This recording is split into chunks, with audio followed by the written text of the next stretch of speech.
آج ہم نے مال کی محبت تمہارے اندر دیکھی ہے, اب مجھے ڈر لگتا ہے میرے انتقال کے بعد یہ مال کی محبت تمہیں کہیں دین سے دور نہ کر دے, اسلام سے دور نہ کر دے, دین سے بیزار نہ کر دے, دین سے تمہیں کوسوں دور نہ کر دے, یہ مال کی محبت تمہیں دین سے دور نہ کر دے.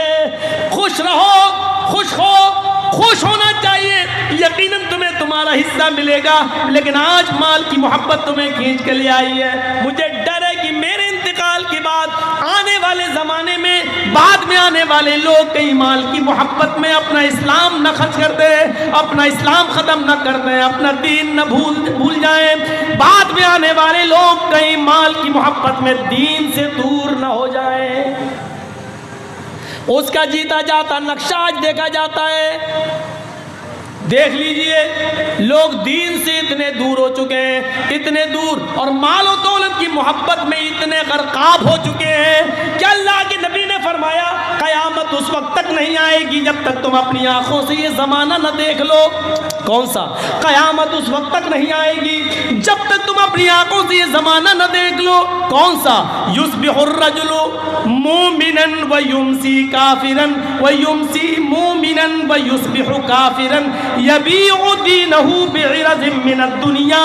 تم دیکھو گے ایک انسان کو کہ وہ صبح فجر کی نماز جماعت کے ساتھ پڑھے گا, کلمہ پڑھے گا, دعا پڑھ کے اٹھے گا, فجر کی نماز کے بعد قرآن کی تلاوت کرے گا, تسبیح پڑھے گا, اللہ اکبر اللہ اکبر, لا الہ الا اللہ, سبحان اللہ, سب کچھ پڑھے گا. صبح اٹھے گا تو وہ مومن ہوگا.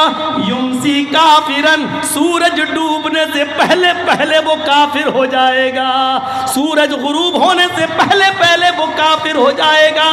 شام کو ایک آدمی کو تم دیکھو گے کہ وہ حالت ایمان میں وہ رات گزارے گا, مغرب پڑھے گا, عشاء پڑھے گا, آیت الکرسی پڑھے گا, تسبیح و تحلیل پڑھ کر بستر پہ سوئے گا, حالت ایمان میں وہ سوئے گا. یصبح کافرن, لیکن فجر کی بعد وہ کافر ہو جائے گا. صبح اٹھتے اٹھتے اس کی صبح حالت کفر میں ہوگی. یبیع دینہ بعرض من الدنیا, وہ دنیا کے چند سکوں میں اپنے دین کو بیچ دے گا, وہ دنیا کے چند ٹکوں میں اپنا ایمان بیچ دے گا. دیکھ لو آج الیکشن لڑنے والوں کو وہ مندروں میں جا کر, مسلمان ہونے کے باوجود وہ مندروں میں جا کے ٹیکا بھی لگوا رہے ہیں, مندر میں گھس کر مسلمان ہونے کے باوجود مورتیوں پر ہار بھی چڑھا رہے ہیں. غیر مسلموں کا ووٹ لینے کے لیے یہ سارے ہتھ کنڈے وہ اپنا رہے ہیں. یصبح الرجل مومنا ویمسی کافرا, صبح مومن ہوگا لیکن شام ہوتے ہوتے وہ کافر ہو جائے گا, شام کو مومن ہوگا, صبح ہوتے ہوتے وہ کافر ہو جائے گا. یبیع دینہ بعرض من الدنیا, وہ دنیا کے چند سکوں میں اپنے دین کو بیچ دے گا. آج اس کا جیتا جاگتا نمونہ اپنی بہار کی سرزمین پر تم دیکھ سکتے ہو, اپنی پورنیہ کی دھرتی پر تم دیکھ سکتے ہو, کٹیہار کی سرزمین پر تم دیکھ سکتے ہو, پورے بہار کی سرزمین پر تم دیکھ سکتے ہو, اور اس میں داڑھی والے بھی شامل ہیں, تم ان کو بھی دیکھ سکتے ہو. اللہ کے رسول نے اسی طرف اشارہ کیا تھا. آنے والے زمانے میں مجھے ڈر ہے کہ کہیں دین کی محبت, مال و دولت کی محبت تمہیں دین سے دور نہ کر دے. اس کے بعد فجر کی نماز پڑھائی اللہ کے نبی نے, اور نماز پڑھانے کے بعد آپ نے لوگوں کو ان کا حق دیا, اتنا دیا کہ اس دن کوئی ناراض نہیں ہوا. اتنا مال آیا, زندگی میں سب سے زیادہ مال ہاتھ لگا تھا, سب سے بڑا مال, بہت بڑا خزانہ ہاتھ لگا تھا. آپ نے کنجوسی نہیں کی, سب کو دیتے چلے گئے. مال سے بھرے ہوئے 2 تھیلے اللہ کے نبی کے حصے میں بھی آئے, مال سے بھرے ہوئے 2 تھیلے اللہ کے نبی کے حصے میں بھی آئے. اس کو اٹھا رہے ہیں تو اٹھا نہیں پا رہے, اس کو اٹھا رہے ہیں تو اٹھا نہیں پا رہے, لیکن فرمایا اپنا اپنا مال لے کر جاؤ. اس لیے اللہ کے رسول کو بھی اپنا حصہ خود اٹھانا پڑا. اٹھا رہے ہیں لیکن مال اتنا تھا کہ اٹھ نہیں رہا ہے, پھر بھی کوشش کرتے ہو جس طریقے سے چل پا رہے ہیں چل رہے ہیں. صحابہ اپنا اپنا حصہ لے کر چلے گئے. 2 تھیلے اللہ کے نبی کے حصے میں بھی آئے. جیسے آپ نے ان دونوں تھیلوں کو اٹھایا, مسجد سے باہر نکلے, اپنے گھر کی طرف آگے بڑھنا چاہتے ہیں, کیا دیکھتے ہیں کہ